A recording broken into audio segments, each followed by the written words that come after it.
তোমাকে এক রাতের জন্য 1,00,000 টাকা দেব?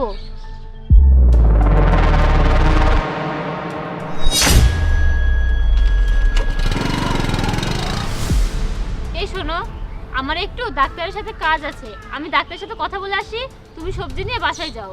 ঠিক আছে, তাড়াতাড়ি আসবে। হ্যাঁ, আমি 1 ঘন্টার মধ্যে চলে আসব, আমার আরো একটু কাজ আছে। ঠিক আছে। তারপরে ইমন, কি অবস্থা বলো? এই তো ভাই চলছে। আপনি কি বলছিলেন? 1,00,000 টাকা দিবেন, তাও আবার এক রাতের জন্য? হ্যাঁ ম্যাডাম, আপনি খুব হট, তাই ভাবলাম আপনার রেটটাও একটু বেশি হবে। তা এটা কি ঠিক আছে? হ্যাঁ, এটা খুবই ভালো, কিন্তু আপনি কিভাবে জানলেন যে আমি এই কাজ করি?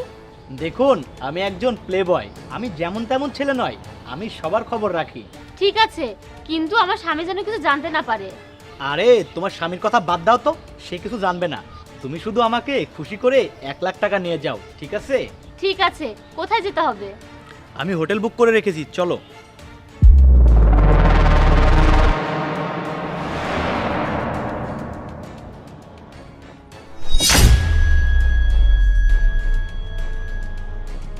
তুমি কি জানো, রাস্তার মধ্যে আমার বন্ধুর সাথে দেখা হয়ে গিয়েছিল, ওই আমাকে বললো যে আমাকে ডাক্তারের কাছে নিয়ে যাবে। আরে এই, তুমি আমাকে এখানে নিয়ে আসলে কেন? মুজাহিদ ভাই, আপনি একদম ঠিক বলেছেন। আপনার বউ টাকার জন্য সব জায়গায় যেতে রাজি, সে আমার সঙ্গেও যেতে রাজি হয়েছিল। এই, তুমি এসব কি বলছো? তুমি তো আমার বন্ধু, আর তুমিই তো বললে আমাকে ডাক্তারের কাছে নিয়ে যাবে, আর এখন এসব কি? এই শোনো, এই ছেলে মিথ্যা কথা বলছে। আরে কেউ মিথ্যা কথা বলছে না, আমিই তাকে বলেছিলাম এসব লিখতে, যাতে তোমার সত্যিটা বেরিয়ে আসে, যে তুমি অর্থের প্রতি কতটা ক্ষুধার্ত, কারোর প্রতি তোমার ভালোবাসা বা কোনো অনুরাগ নেই।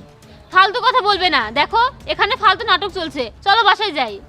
আরে আমি ফালতু কথা বলছি না, আমাদের নিচের ফ্ল্যাটে ইমন থাকে, ইমন আমাকে সব কিছু বলেছে তুমি কলেজ টাইমে কি করতে, আর আজকে সকালে আমি তুহিনকে এই সব কিছুই বলেছিলাম। কি হয়েছে মুজাহিদ ভাই, আপনাকে এমন চিন্তিত মনে হচ্ছে কেন? আরে ভাই, আমার টেনশন হবে না তো কার টেনশন হবে? আমার নিচের ফ্ল্যাটে থাকে ইমনকে তো তুমি চিনো, সে আমাকে বলছিল বিয়ের আগে সে আমার স্ত্রীকে চিনতো, ওরা একই কলেজে লেখাপড়া করতো। সে আমাকে বলেছে যে আপনার স্ত্রী শুধু টাকার জন্য ক্ষুধার্ত, সে টাকার জন্য সব কিছু করতে পারে।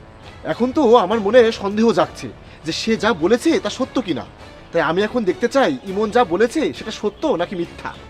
আরে ভাই, আপনি এত টেনশন নিচ্ছেন কেন? আমার একটা আইডিয়া আছে। কিরকম আইডিয়া?